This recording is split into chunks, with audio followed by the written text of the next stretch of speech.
Friends, hello friends, మన Shankar Varaprasad cinema చూశాను. మంచిగానే ఉంది. మామూలుగా ఒక్కసారి చూడవచ్చు. ఈ సినిమాలో బ్యాడ్లాగ్ ఏంటంటే వెంకటేష్ పెట్టి కొంచెం చిరంజీవి నిరాశపడ్డట్టు ఉంది సినిమా.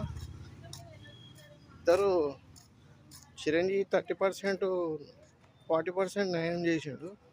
చిరంజీవి వెంకటేష్ 10 నిమిషాలు పడి 40% పూర్తి చేసినట్టునే చేసిండు యాక్టింగ్ ఈజీగా. అంటే ఈయనకైనాకు ఒక 10 సంవత్సరాలు తేడా ఉంటుంది.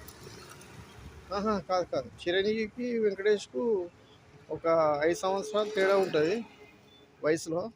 ఈయన పటపట చేసేసిండు వెంకటేష్. సినిమా ఒకసారి చూడవచ్చు, యావరేజ్.